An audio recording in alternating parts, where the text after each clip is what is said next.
آپ نے کئی ایک لیکچرز میں صحیح بخاری کی حدیث نمبر 2311 کو بیان کیا ہے، جس کے تحت شیطان نے انسانی شکل میں آ کر حضرت ابو ہریرہ رضی اللہ تعالیٰ عنہ کو آیت الکرسی کا وظیفہ بتایا تھا، اور پھر خود نبی صلی اللہ علیہ وآلہ وسلم نے بھی اس کی تصدیق فرما دی۔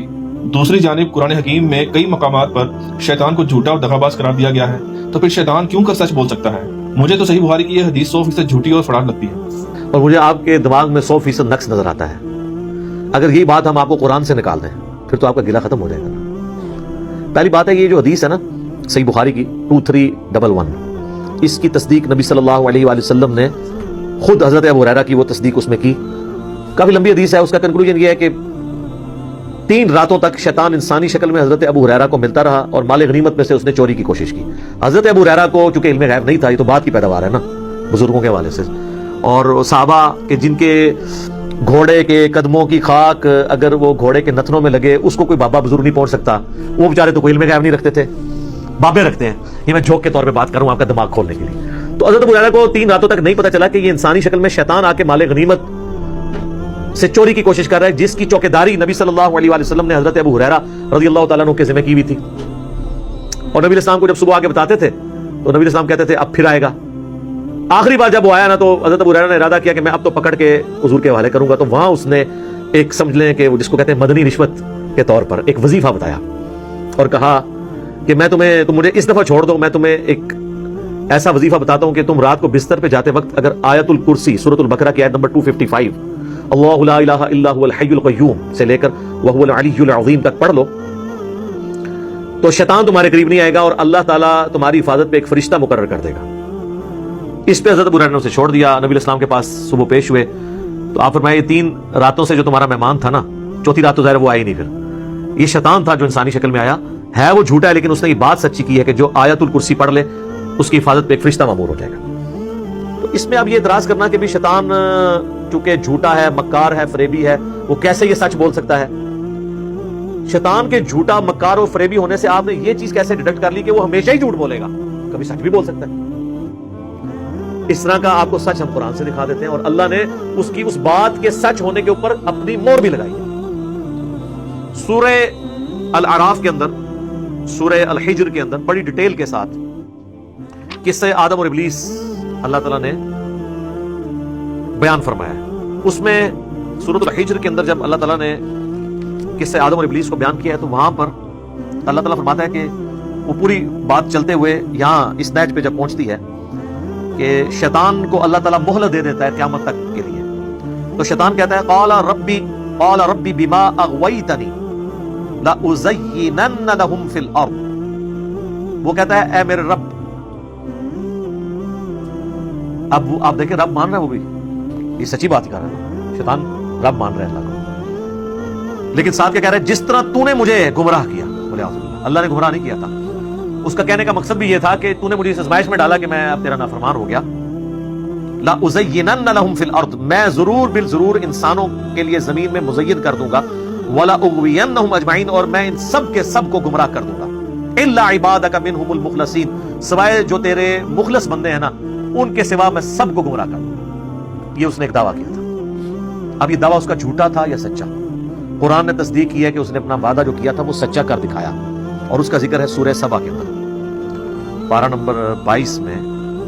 اللہ تعالیٰ نے شیطان کی اس بات کی تصدیق کر دی کہ جو اس نے دعویٰ کیا تھا نا وہ اس نے پورا بھی کر دکھایا۔ اب دیکھیں الفاظ کیا ہیں، سورہ سبا آیت نمبر 20، وَلَقَدْ صَدَّقَ عَلَيْهِمْ إِبْلِيسُ ظَنُّهُ، اور بے شک ابلیس نے سچا کر دکھایا جو اس نے گمان کیا تھا کہ وہ کرے گا، کہ انسانیت کو گمراہ کرے گا۔ فَاتَّبَعُوهُ إِلَّا فَرِيقًا مِّنَ الْمُؤْمِنِينَ، تو سب کے سب ہی اس کے پیروکار بن گئے سوائے مومنین کے گروہ کے۔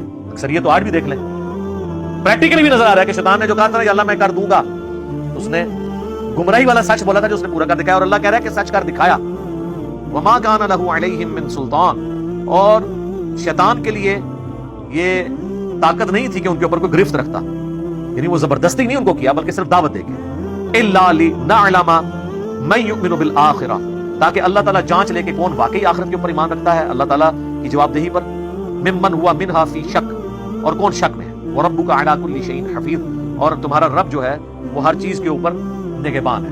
تو اللہ تعالیٰ یہ اپنے شیطان کو یہ اختیار نہیں دیا تھا کہ وہ زبردستی کسی سے گناہ کروا لے، صرف دعوت وہ دیتا تھا اور اکثریت کو اس نے گمراہ کر دیا اور سچا کر دکھایا اس نے وعدہ. آپ کو یہ کہے گا جی قرآن میں اللہ تعالیٰ نے شیطان کو سچا کہہ دیا اس ایک بات کے اندر کہ جو اس کا تھا ایک دعویٰ.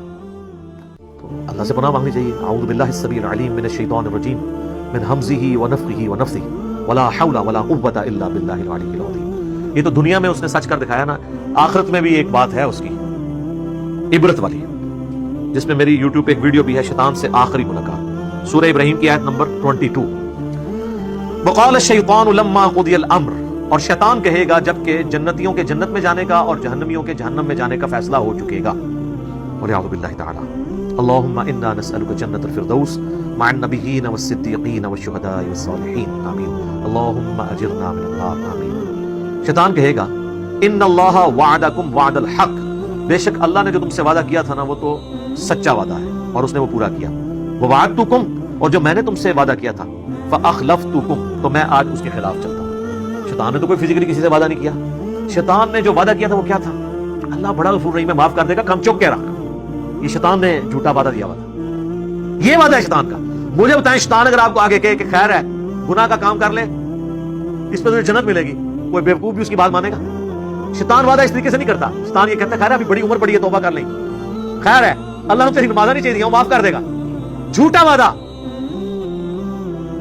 تو شیطان پھر کہے گا میں نے جو اس طرح کے وعدے تمہیں طول عمل کروایا تھا یہ میں اس کے خلاف ورزی کرتا ہوں. وما کان لی علیکم من سلطان, اور مجھے اللہ تعالیٰ نے تم پر کوئی گرفت نہیں دی ہوئی تھی, الا ان دعوتکم, سوائے اس کے کہ میں تمہیں صرف دعوت دیتا تھا.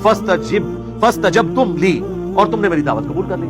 دعوت تو اہل حق بھی دے رہے تھے اور میں بھی دے رہا تھا, تم نے ان کی نہیں قبول کی.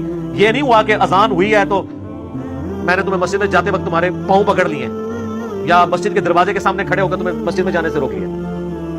اور ایسا بھی نہیں ہوگا کہ آٹومیٹکلی آپ مسجد میں پہنچ جائیں, اپنی ول سے ہی جانا ہوگا. فلا تلومونی, تو مت ملامت کر مجھے, ولوموا انفسکم, اپنی جانوں کو ملامت کر. اور پنجابی میں اس کا ترجمہ کرتا, منو نہ پیٹ, اپنی جان نو پیٹ, تیری اپنی کیتیاں تیرے اگے آئی ہیں, مجھے کوئی ملامت نہیں ہے, اپنے آپ کو ملامت کر. ما انا بمصرخکم, نہ تو میں اب تمہارا کوئی مددگار ہو سکتا ہوں, تمہاری کو فریاد رسی کر سکتا ہوں. وما انتم بمصرخی, اور نہ تم کوئی میرے لیے کچھ کر سکتے ہو.